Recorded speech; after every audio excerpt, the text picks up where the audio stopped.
Hi guys, my name's Annalise Hagen. I'm the author and creator of the Yoga Face. I started teaching face yoga in 2005 and it became viral right away and became a book, which then became a video and a method. So I've been teaching it all this time. I'm 56 years old and I'm about to be 57. And since I've been teaching face yoga all these years, I thought I would share with you some of what I consider to be real face yoga. And I like to say I put the yoga in face yoga. So it's true that you can do a lot of facial gymnastics and facial exercises, and I certainly teach those, but there are also legitimate yoga practices that help to rejuvenate the face. Right, so where you look is really important in yoga. It's called your DRISTI. So in this case, you can keep your eyes slightly downcast, even down to the tip of the nose, with slightly upturned mouth corners, and contemplate your inherent enlightenment by referencing the third eye point between your brows. It's kind of like this.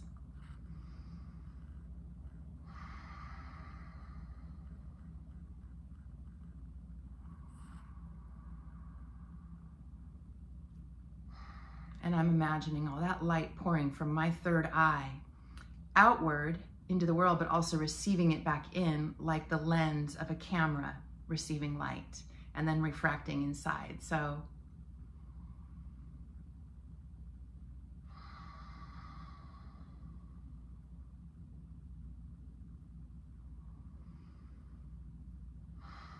this is a habitual retrain, you could say. It's a way to take yourself out of unconscious scowling and frowning. And anytime you notice through the course of the day that you're frowning, maybe you'll pass your reflection in a mirror or in a shop window, or you'll unintentionally take a selfie looking down and seeing yourself scowling.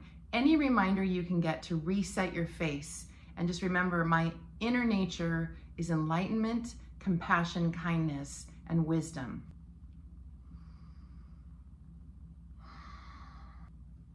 Another legitimate yoga tool that you can use to benefit your face is breath retention.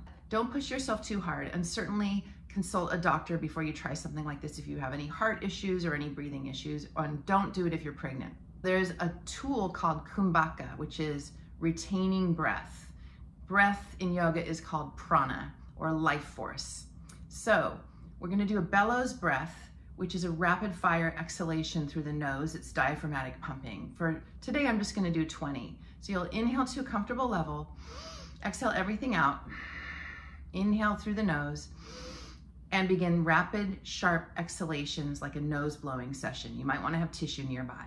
The focus is on the exhale and the navel will be bouncing off the spine.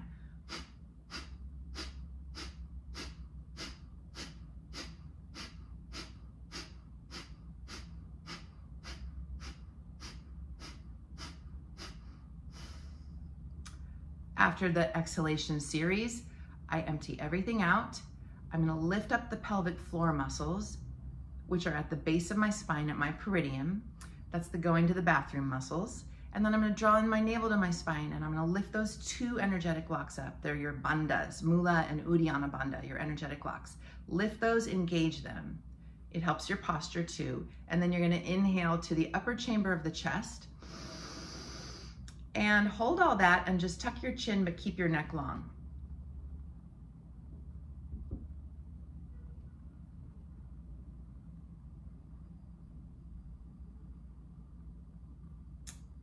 Then I lift my chin, I exhale out, and I release those energetic locks. Let's do it one more time. We're gonna do 40. Ready? Inhale through the nose, exhale everything out. And inhale to a comfortable level. Focus on the exhale and bounce the navel off the spine.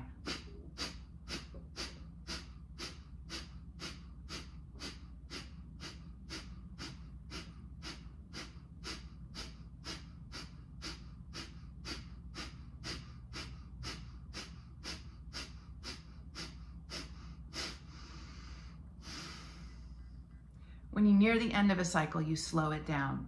Okay, now everything's exhaled out. I want you to lift up that root lock, Mula Bandha, the navel lock, Uddiyana Bandha, and keep those engaged. Inhale to the upper chest, and hold everything and hold the chin down.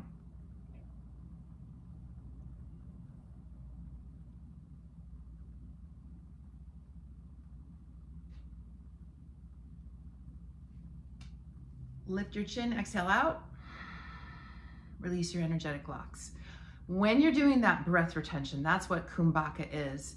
Try not to panic. Hold it for as long as you can.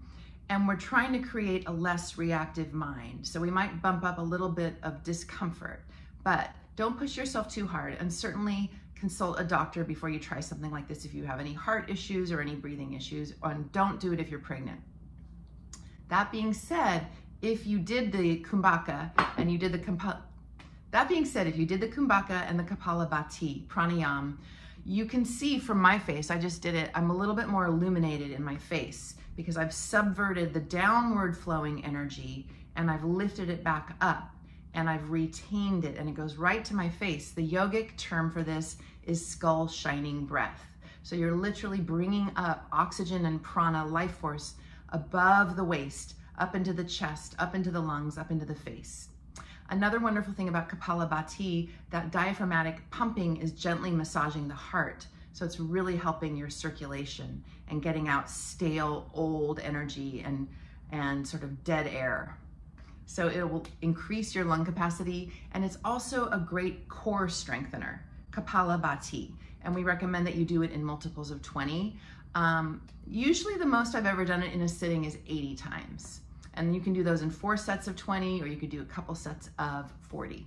The last genuinely yogic face yoga technique I'm going to teach today is, again, referring back to the DRISTI as a meditation technique and to help train the eyes. So the ring muscles that are around the eyes, the orbicularis oculi, they need to be toned and strengthened. And one of the ways you can do that is with your DRISTI, with your eye gaze. So I want you just to look down the sides of the nose with slightly lowered eyes.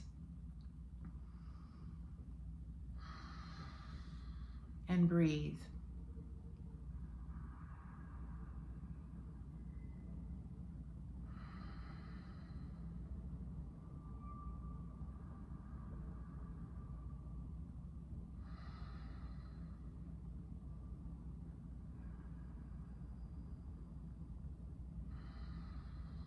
Now this is a wonderful focusing technique for your eyes and for the ring muscles of your eyes. It also cools down your nervous system and it helps you to focus if you're feeling scattered.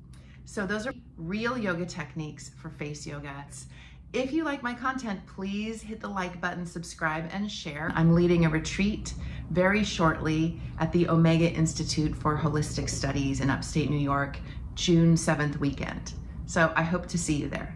Namaste from the Yoga Face.